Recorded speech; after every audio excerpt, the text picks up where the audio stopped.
Hello, everyone. Today I am going to be walking through the decision matrix in both Google Sheets and Excel. If you have already purchased this template, thank you so much for your order and for supporting my small business. And if you have stumbled across this video and you are looking for a template to help you prioritize your tasks, I'm going to include a link to the template below. Feel free to purchase and follow along.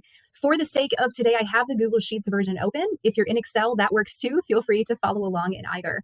The first tab that is going to be open when you open up the document is going to be this task dashboard. It's basically going to summarize all of the data from your other two tabs at the bottom of the sheets.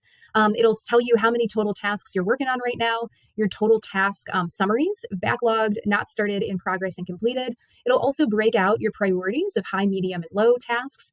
It'll summarize how many tasks you have in each of the task categories, and we'll dive into a little bit more of that when we go over the other two sheets at the bottom. And then last, it's going to give you just a quick summary of how many tasks you have in each column of the decision matrix as well. So as you make changes to the document, feel free to always hop back to this sheet. It's going to be a really nice way to just have a summary and a nice visual to look at as well. So the second tab at the bottom, the second sheet, is going to be this decision matrix, all tasks. This is where I recommend you get started because the other two tabs pull from this sheet specifically. So you'll see I have a lot of just tasks and priorities and statuses already populated in here just for the sake of showing you how the decision matrix works. But when you actually open it and you want to get started, feel free to either type over right here, or you can also, highlight these and just push the delete button and you'll see that it's going to delete there as well. So I'm going to undo that just for the sake of example, but feel free to go ahead and get started there.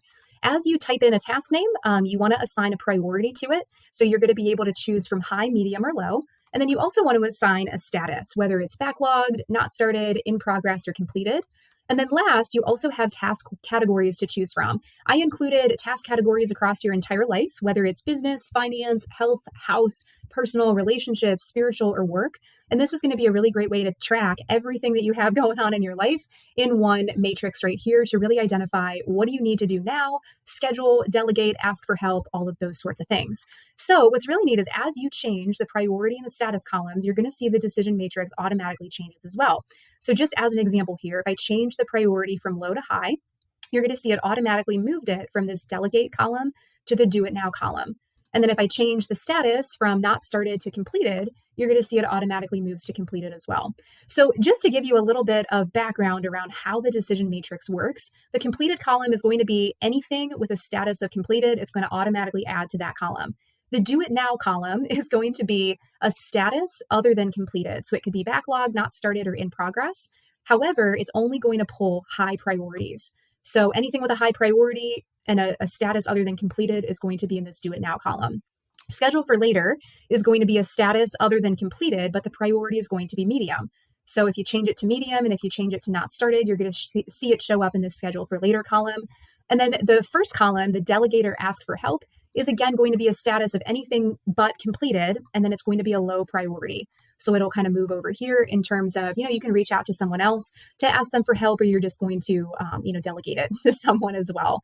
So that's going to be how that works. You're going to see these little check boxes over here. This is a feature only available in Google Sheets right now. If you are the type of person that you just want to check it off a list, feel free to use that. That feature, unfortunately, is not available in Excel. They just don't have that functionality available in Excel.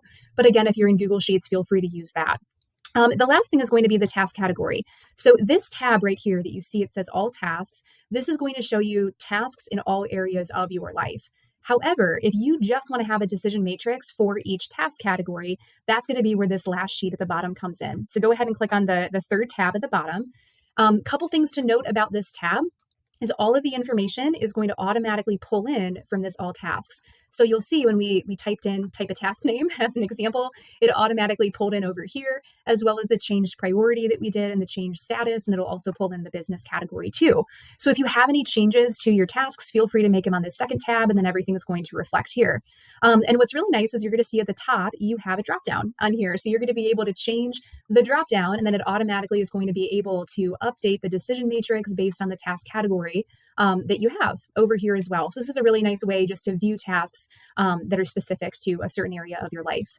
A couple tricks of the trade that I just want to walk through. So when you're on the all tasks spreadsheet and you want to add another task, feel free to scroll to the very bottom of the list and just type it in right here. You're not going to want to add a row above or below anything in there because that's going to mess up the decision matrix. You have 1,000 different rows to work with. So again, just feel free to scroll to the very bottom and you're going to be able to just, type it into a blank row as opposed to adding any rows there.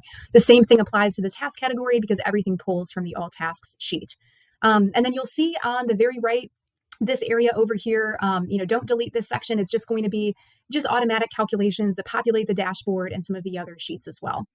So the only other tip that I have is to just update this, throughout the week, and then go ahead and check the task dashboard just to see how you're doing across the board as well. So that sums up the decision matrix template. Again, thank you for following along, and I will see you in the next video.